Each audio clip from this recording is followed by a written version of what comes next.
introducing you that you want the audience to know about? Sure, like you said, I did drop out of high school, but I did end up going back and going to college and everything, and I got my MBA degree. So I took the long way, to get to where I thought I needed to be. And right now I'm doing some wholesaling in multiple states, and I have a portfolio in Illinois and looking to build and expand on that, man. So that's what we're doing. Sweet, sweet. Well, I got your bio and I noticed you're from Illinois. So two of the prerequisites to be on the show, you got to be a Bears fan and a Cubs fan. So Wow. Well, I missed both of those, man. I'm a Packers fan and a White Sox fan. my goodness. Wow. White. I actually grew up watching them because I grew up I was born in Gary, Indiana. Okay. And the family moved to Valparaiso, but we used to take the school bus to go to the White Comiskey Park back in the day. So I know Gary GI very well. My cousins and uncles and stuff grew up in there. Excellent. So how are you staying positive right now, Marcus, during all the corona and like everything going on out there? Well, we still have deals that's going on. We have 3 in escrow right now. I mean, some of the things that I've been telling people is you still have to look, on the bright side. There's always going to be challenges. There's always going to be adversity, but it's how you overcome those challenges and adversity and how you look at them. It all depends on your perspective, because if you're looking at the negative, that's what you're going to get. But you can always find the silver lining in everything that's going on. 1000%. So your journey began back in the farm, 49 acres back in Chicago, I believe. Yep. So just south of Chicago, about an hour south of Chicago. Grew up on a 49-acre farm, and that's where I learned my work ethic from my dad and grandfather, man. Yeah, 100%. So they flipped a home when you were in your teens and you were even doing demo back then, I understand? Yeah, actually, it was my mom. My mom, she was actually the entrepreneur of the family. She was working a great state job, making good money at the time. And basically, the Lord told her to walk off her job and start doing real estate. And I was like, okay, that's really different, but at the time, I think I was like 12, 13 years old, so I didn't know any different. And she bought 2 houses. One was a fire damage house, and one was just like this little ratty vacant house. And we didn't know what she was doing, but she had us out there with the contractors, ripping stuff out. And the only thing we saw was, man, this is just additional work for us, over the summer. It's supposed to be summer break. We're supposed to have fun, but we were ripping out houses, countertops and cabinets and stuff. But she held on to that property, rented it out, and like 3 years later, she sold them. And she showed us, the money that she made on the property in addition to all of the rent. So that kind of got our wheels spinning on what she was doing. Yeah, that's amazing back then because, like you said, no one was flipping houses back then. Now, like with HGTV and everyone seeing the media, like everyone wants to get into flipping. So it's interesting story how that occurred in your life.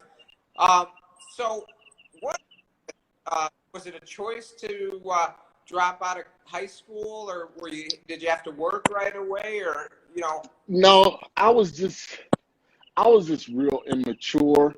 I was immature, 1, and then 2, I just couldn't grasp what they were teaching.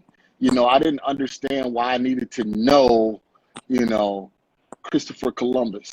Yeah, I know he came over here and started found the continent and everything like that. But I mean, I was like, how can I make money? How can I make money? So I dropped out of school and took the wrong path. I always been a hustler, always knew how to make money. So I was like, well, that's what I'm going to do. I'm going to get out here and I'm just going to make some money. And like I said, it took me down a dark path, you know, with the streets and everything like that. But then got my mind together and went to college and ended up with my degree. And I say ended up with my degree because uh, I didn't have to do as much work because it seems like it just came easy. So that's why I always say, you know, I contributed some of my dropping out to just me being immature. Yeah, for sure. So, what would you tell some of the young viewers right now? Because, you know, I even know for my son who's 14, like he sees these guys on the internet making six figures, making a lot of money without a college degree. Some may have dropped out of high school. Like, what do you tell looking back on someone that's 16, 15, 18, whatever, on education?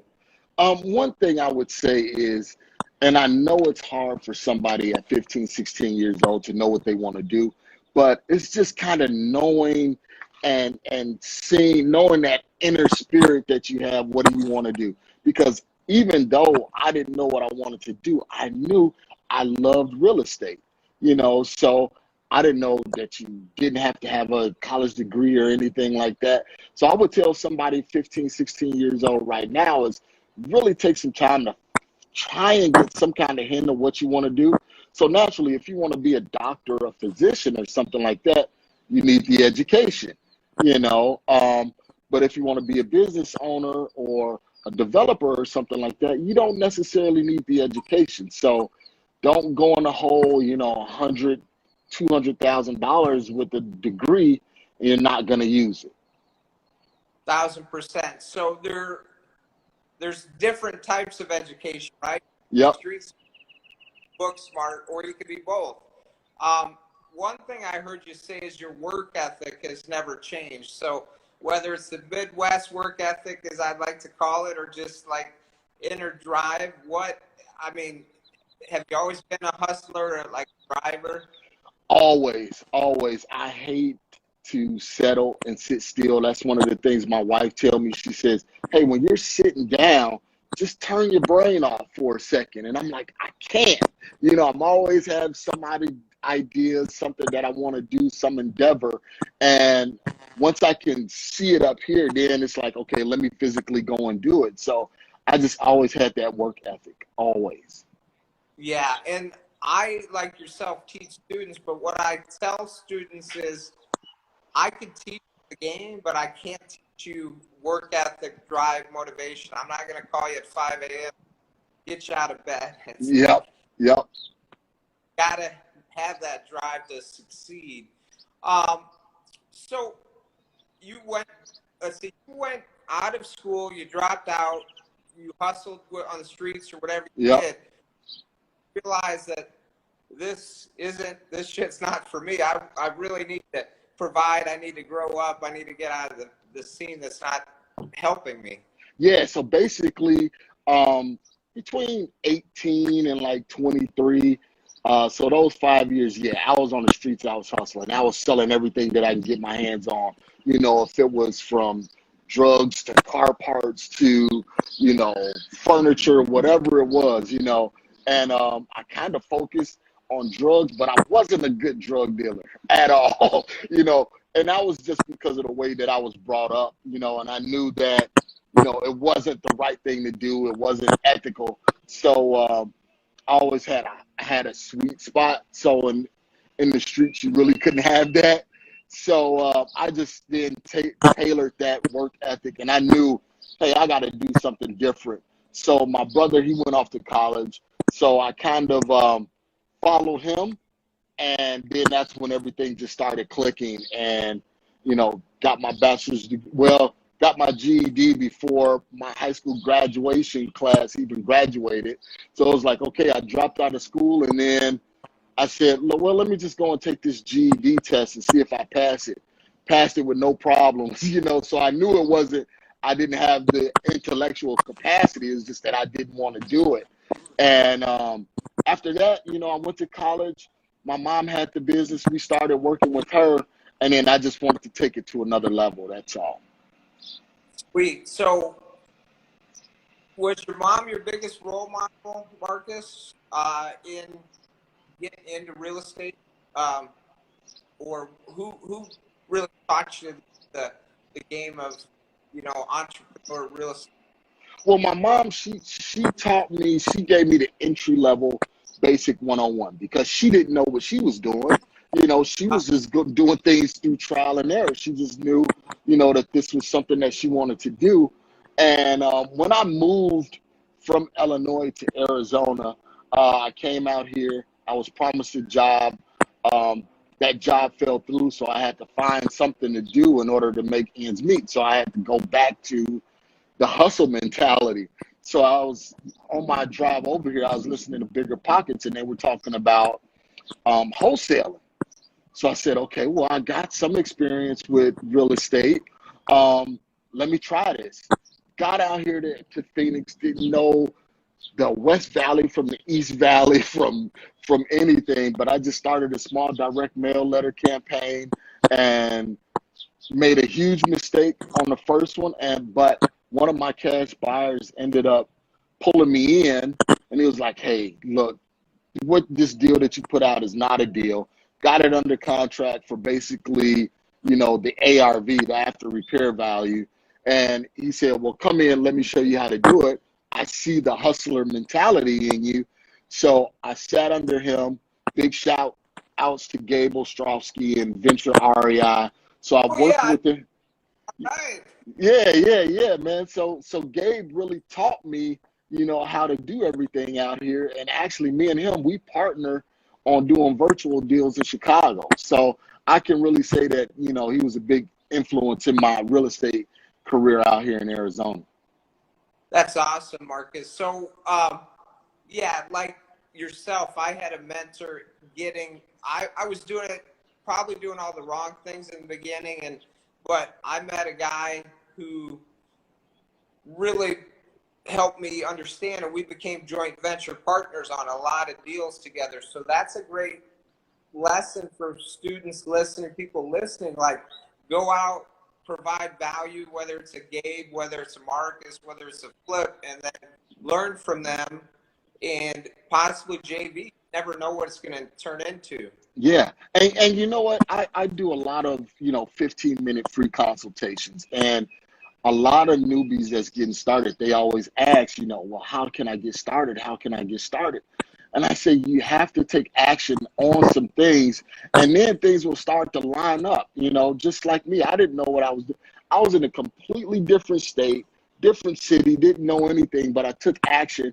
And because of those action steps, things start coming to me. I found Gabe. I started doing acquisitions for them. So then I really started learning the ground rules.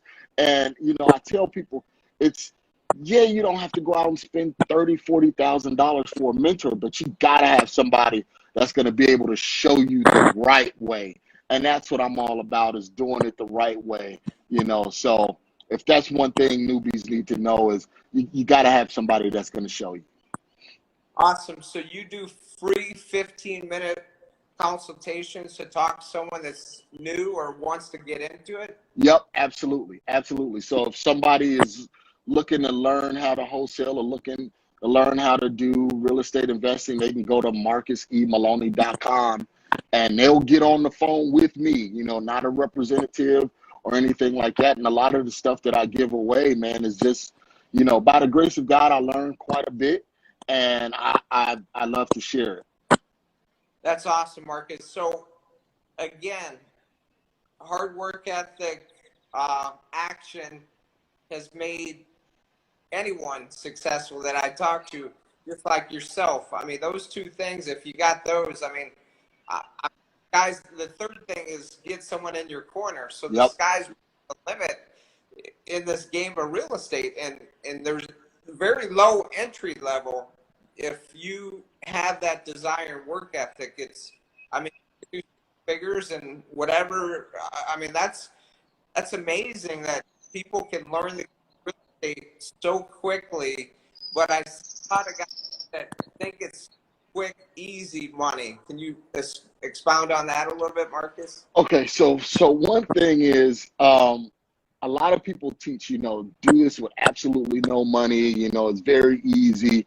The barrier to entry is not high, but you have to put in that sweat equity. You have to work. People look at people on, Instagram and Facebook, and they cutting checks and all of this kind of stuff, but they're not looking at what's happening on the back end.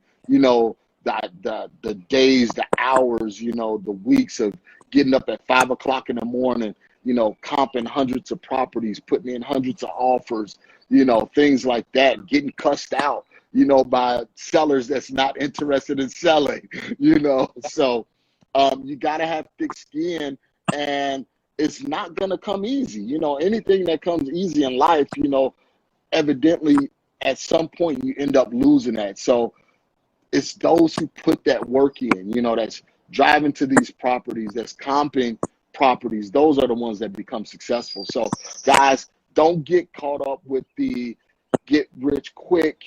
You could do it, from just sitting behind your computer. It takes work.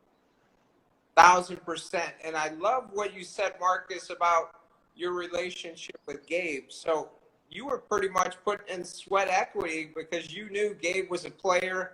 Gabe was making shit happen. So,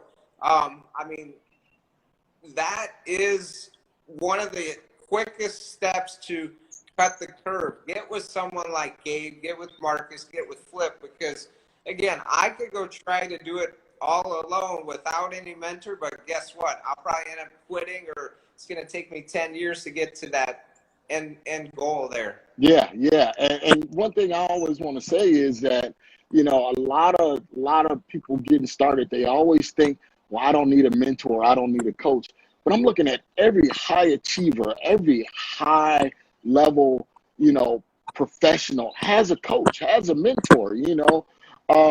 Tom Brady wouldn't be who he is without Bill Belichick. Bill Belichick wouldn't be who he is, without working for Andy Reid and stuff like that. So everybody has to have somebody that can impart that wisdom into them and show them the different ways. Yes, you can learn it on your own, but it may take you 3 years to do it versus if you had a mentor or a coach that can get you up and going in 6 months. 1,000%. That's why we started the show, Cut the Curve. So I interview mogul.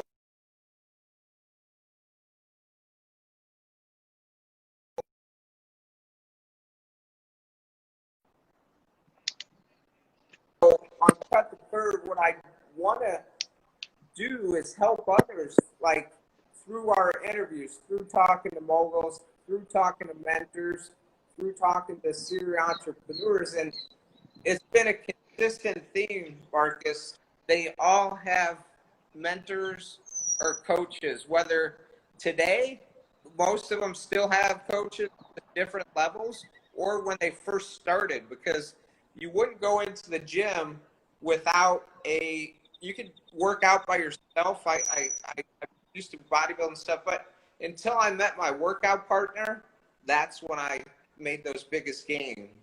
Yeah. And it's because of accountability. I mean, that's the big thing, because you can have that drive and that motivation to get out there and do it, and you can do it and do it. But it's those times when you start feeling like, hey, am I really making progress? Should I really be doing this? When you start to second guess yourself, that's when that coach comes in and say, hey, okay, I see you starting to plateau here. Let's work in this area and try and build this up, and keep giving them that spark of inspiration to keep going. Oh, for sure, because there's days you don't want to do this, right? Yeah, absolutely.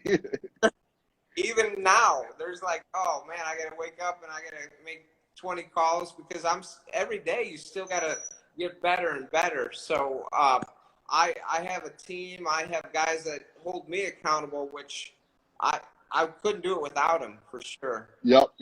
So I'll give you an example. Just like yesterday, we have a deal in escrow in Chicago, and one of the buyers called and said, hey, you know what? I'm using a hard money loan. We got the appraisal. It didn't appraise out, right? Which was total BS, on an appraiser's part, because He was from the north side of Chicago trying to appraise a property in the south side, didn't know the neighborhoods or anything like that, so my deal is kind of in limbo, and then some other things happened along the day, and I was like, man, this is just a terrible day. I wanted to stop and everything like that, but thank God I got a wife, that's supportive, and she was like, hey, it's just one day, you're going to get things going, things will pick up. And then later on that day, that same buyer called and was like, hey, you know what, I'm going with a different lender. You're going to get the property reappraised. So he's still vested in the deal, and we're going to get it closed out for sure.